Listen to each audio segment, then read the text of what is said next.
el doctor Raúl Ávila Ortiz es una persona muy estudiosa y que pues no solamente aquí en nuestro país se le tiene ese reconocimiento académico y a sus investigaciones, sino también internacionalmente. Él forma parte también como integrante, investigador nacional del Sistema Nacional de Investigadores, en donde pues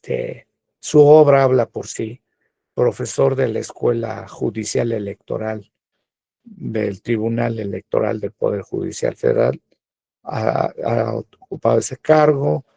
y tutor doctoral en la Universidad Autónoma de Tlaxcala, licenciado en Derecho por la Universidad del Valle de México, doctor en Derecho por la Universidad Nacional Autónoma de México y maestro en estudios latinoamericanos por la Universidad de Texas en Austin. Experiencia profesional, académica e institucional de 3 décadas dentro y fuera del país. Autor de varias obras y ensayos en materia constitucional y de justicia electoral. Bien, ha sido coordinador de programas académicos de cooperación y asistencia técnica para México y Centroamérica del Instituto Internacional para la Democracia y la Asistencia Electoral y del Instituto de Investigaciones Jurídicas de la Universidad Nacional Autónoma de México, integrante también del Instituto Iberoamericano de Derecho Constitucional, donde durante muchos hay que recordar las figuras señeras como don Héctor Fixamudio, así como el doctor Jorge Carpizo, Diego Valadez, y ahora el doctor actualmente, quien es el presidente del Instituto Americano, el doctor José María Serna. Bien, pues es un conferencista muy valioso, en donde pues su obra publicada es altamente reconocida. Y debo resaltar un dato, espero no estar equivocado, pero no podemos pasar por alto. Hace más de 20 años hizo todo un trabajo de sacar adelante una revista sobre cuestiones indígenas, ¿verdad? Entonces, realmente es una persona que le respetamos, le admiramos, le agradecemos y le tenemos un gran afecto. Pues bien, doctor Raúl Ávila Ortiz, este día nos va a obsequiar el tema 4 rupturas epistémicas en la historia jurídica moderna de México. Un fuerte aplauso y adelante, por favor, doctor. Muchas gracias una vez más, como cada año, al doctor Rafael Sánchez Vázquez por esta convocatoria tan importante, Rafael, colegas presentes, que nos hace llegar nuestro amigo, jurista, filósofo, profesor muy querido, Rafael Sánchez Vázquez, para compartir algunas ideas resultantes de nuestras investigaciones históricas, presentes y también que apuntan al futuro, ¿verdad? Me voy a permitir en 10 minutos, Rafael, compartir estas ideas, esperando no dar una información exhaustiva sobre estas rupturas epistémicas en la educación jurídica, digamos, o en la evolución de los paradigmas o modelos jurídicos en México, sino más bien dejar algunos líneas, unos bosquejos generales de lo que hasta ahora he podido investigar, algunas cosas publicarlas y otras todavía en etapa de reflexión para poder consolidar un texto en esos términos, ¿verdad? En relación con estas rupturas. Yo sostengo que en la historia moderna del derecho mexicano, que es básicamente de 1812, 1814, la Constitución de Cádiz, la Constitución de Apatzingán, respectivamente, y luego 1824, la Constitución Federal de ese año, y las subsecuentes, 1857, 1917, en adelante, las reformas a la Constitución Federal Mexicana, sobre todo de los años 50, 60 en adelante, y la muy importante reforma constitucional de 1994-96 en adelante, en México hemos asistido a la imposición, digamos, no completa, sino también siempre, digamos, en grado de desarrollo y además en competencia entre varios modelos, de 4 formas de entender predominantemente el derecho, y que estamos justo en estos años 2018, 2024, 2025, asistiendo a una intensificación de una competencia entre paradigmas o modelos jurídicos, de formas de pensar y de interpretar y aplicar el derecho, y voy a tratar de explicar de qué se trata, un poco de los contextos históricos respectivos y, digamos, cuál es este abanico de modelos que está entrando claramente frente a nosotros en competencia en estos años en México, ¿sí? Bueno, primero decir que,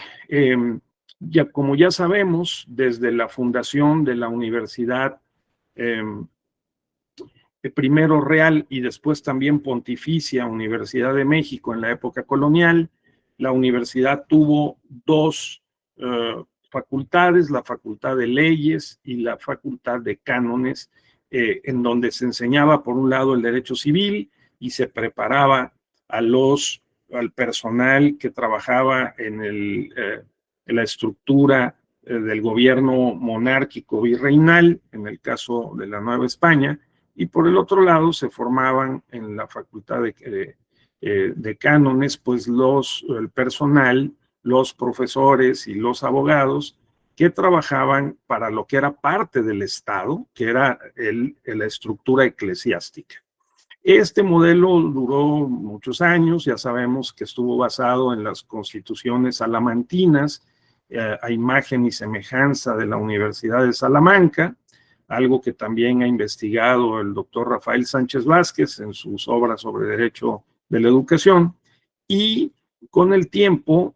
al advenir la temprana modernidad, el siglo XVIII básicamente, mediados finales del siglo XVIII, es claro que el justnaturalismo racionalista fue incorporándose a el pensamiento jurídico, fue recibido por los abogados, los juristas que se formaban tanto en España, en la península, como aquí en la Nueva España, y de eso deja constancia claramente la Constitución de Cádiz de 1812, en donde hay en diversos artículos de la Constitución una evocación o un sentido de esos preceptos que refleja, digamos, la mentalidad del modelo justnaturalista racional que vino a sustituir al modelo, vamos a llamar en lugar de paradigma, al modelo justnaturalista clásico de origen divino, ¿no? Tomístico, agustiniano, de la ley eterna, la ley natural y la ley humana, sino que la idea aquí es que sí, las leyes humanas tienen un encaje o una inscripción dentro de un esquema que podemos llamar el orden divino y natural, aunque hay un espacio para la autonomía de la voluntad y para las decisiones humanas propias del llamado justnaturalismo racionalista, que también le dio un lugar a los derechos del hombre y del ciudadano, la Declaración Francesa, las declaraciones de los Estados Unidos en la materia, las constituciones de las colonias norteamericanas y de lo que después sería la Constitución estadounidense de 1787. Así que la Constitución de Cádiz tiene esta impronta, a diferencia de la Constitución de Morelos de 1814, que no hace una invocación a la divinidad, no tiene un referente en el justnaturalismo racionalista, sino que el fundamento de la Constitución de Morelos es la historia social, la historia política, la historia del país que se quiere quitar de encima siglos de dominación, de colonización, y aquí, digamos, hay otro modelo, un modelo propio de las luchas sociales que Morelos protagonizó, y si bien debemos recordar, bueno, pues la raigambre eclesiástica también y la educación de José María Morelos y Pavón, sí tuvo acceso a fuentes francesas como las obras de Rousseau, Diderot, Voltaire y otros más, de tal suerte que en particular en su obra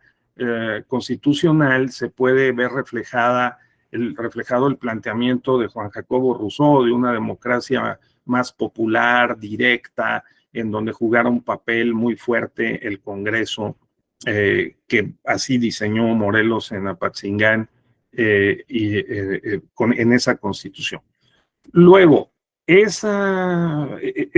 tradición del justnaturalismo racionalista y también de este planteamiento de Morelos y la soberanía popular en el marco ya de un país independiente, es lo que recogen los constituyentes de 1822-23 para dar lugar a la Constitución de 1824. Claramente la Iglesia y el Estado no están separados, hay una religión oficial que es la religión católica y está presente el justnaturalismo racionalista, pero sí con este matiz muy fuerte de que la soberanía radica esencialmente en el pueblo, no en la nación, y tampoco como un derivado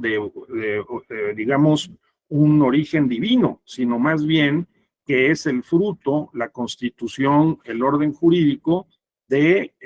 la razón y del diálogo, el debate y el acuerdo entre las personas y los actores sociales y políticos. Entonces, me parece que esa es la primera ruptura epistemológica fuerte, que es incorporar el justnaturalismo racionalista con un matiz fuerte en términos de la historia del país, que se vuelve independiente, y sin embargo, en las escuelas, la Real y Pontificia Universidad de México, como bien se sabe para los estudiosos de la materia, no se abrió a las nuevas fuentes doctrinales del derecho, se mantuvo en el pasado, y en ese cambio de régimen de la independencia en México fue necesario que los estados de la República se arrogaran en el Congreso Constituyente de 1823, el segundo Congreso Constituyente, la competencia para crear instituciones de educación superior. Crearon los institutos de ciencias y artes, los institutos literarios, como resultado de lo cual cambiaron la currícula, se incorporaron allí ya fuentes de derecho público, de derecho constitucional, y sobre todo se recibió el justnaturalismo racionalista. De allí que, por ejemplo, en sus memorias, tanto Benito Juárez como Porfirio Díaz, que estudiaron en el Instituto de Ciencias y Artes de Oaxaca en los años 20, y después Benito Juárez, y en los años 40, 50, Porfirio Díaz, en sus memorias hagan referencia a los derechos, a que las personas tienen derechos, a que la legalidad no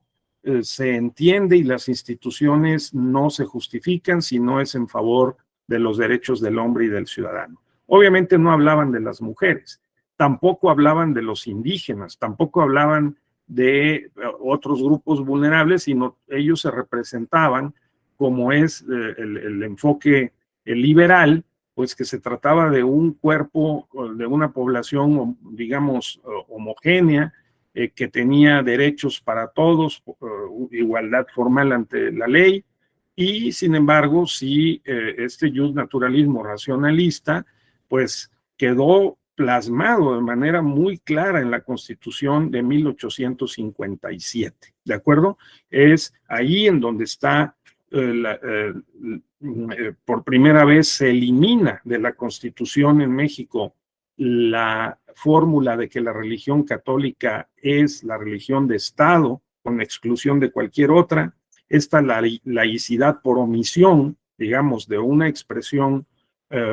explícita en la Constitución, pues nos costó en México 3 años de guerra civil, la guerra de los 3 años entre 1858 y 1861, que finalmente triunfó, ¿verdad? El planteamiento liberal, una minoría radical, muy activa,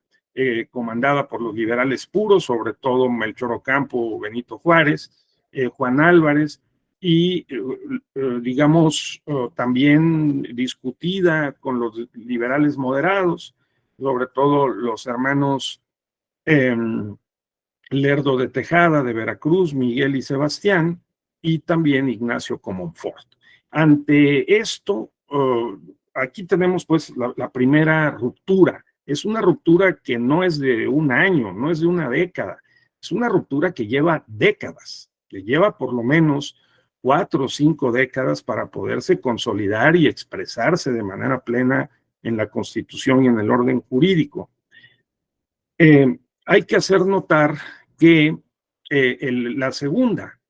ruptura sobrevino después de que concluyera la intervención francesa en México,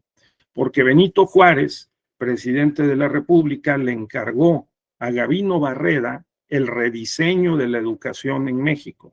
Como resultado, Gavino Barreda propuso sustituir la ley de 1833 y de 1843 en materia educativa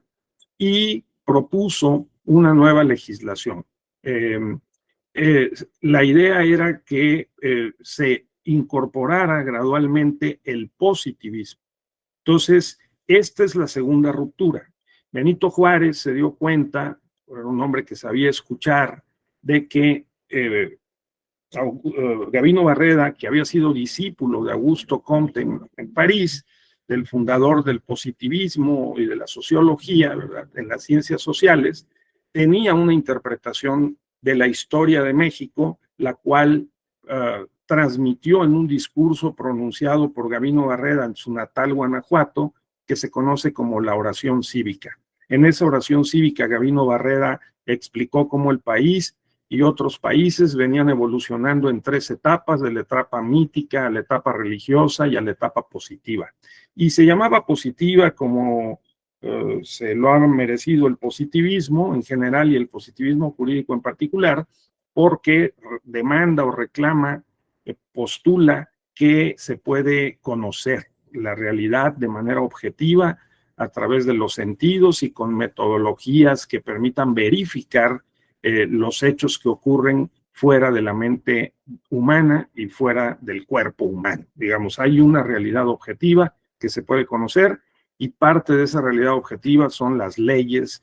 o las normas jurídicas. Entonces, el positivismo poco a poco empieza a incorporarse tempranamente. Tampoco es un proceso de un año o de 5 años, es un proceso que lleva décadas. Se llevaron a cabo 2 grandes congresos pedagógicos en México a finales del siglo XIX.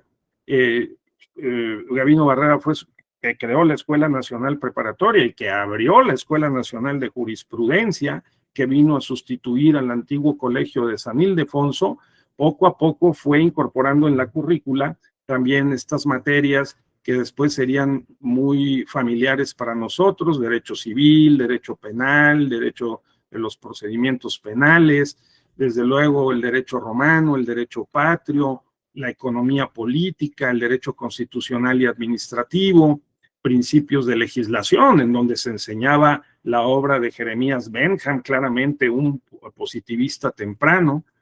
y también la legislación comparada. Poco a poco la codificación fue avanzando: Código Civil 1870-71, Código Penal 72, Código de Procedimientos Penales, Código de Comercio. En la época del Porfiriato fueron asentando poco a poco el positivismo.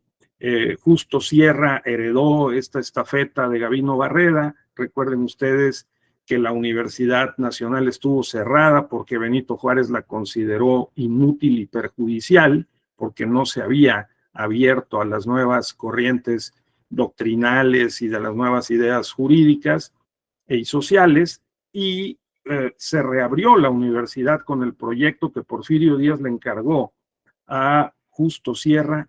en 1910. En 1910 se abrió o reabrió, refundó la Universidad de México, que alcanzaría su autonomía en 1929 y que la consolidaría en 1945. La ley orgánica de la UNAM todavía es la de 1945 y desde luego hubo una confrontación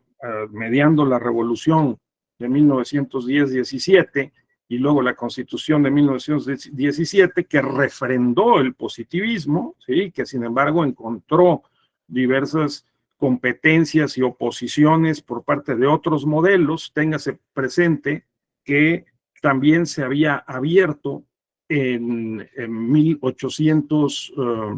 los años 1870 aproximadamente la Escuela Nacional Católica, ¿no? De tal manera que también frente a la Escuela Nacional de Jurisprudencia se abrió la Escuela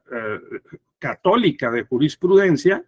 que también este modelo ha competido, digamos, como desde la época colonial, con la enseñanza de un derecho civil, digamos, laico, por fuera de la estructura o del modelo de inspiración católica. Esto es importante porque, digamos, la creación de la Escuela Libre de Derecho en 1912, 1913, también significa una pequeña ruptura, una competencia frente al modelo positivista que Justo Sierra incrustó en el plan de estudios de la refundación de la UNAM y de la Facultad de Derecho o de la Escuela de Jurisprudencia, y se fortalece y consolida con la visita de Hans Kelsen a México y el traslado de la Escuela Nacional de Jurisprudencia de el centro de la Ciudad de México a donde está hasta la fecha, en Ciudad Universitaria. Allí se consolida el modelo del positivismo normativo, un tanto formalista de corte kelseniano, que fue a dar a los planes y programas de estudio no solo de la Facultad de Derecho de la UNAM, sino de diversas universidades en el país. Esto corrió sincrónico con la hegemonía del Partido Revolucionario Institucional. Nos venía muy bien a los mexicanos de esa época que no se hiciera una revisión sobre los contenidos o el sentido. Ya voy, Rafael, a terminar, no te preocupes. Sino que nos limitáramos solamente a la forma, al estudiar el derecho en su parte normativa formal. Ese modelo ha estado vigente hasta 1994 con la firma del Tratado de Libre Comercio, con las nuevas exigencias dentro y fuera del país. Ha venido la tercera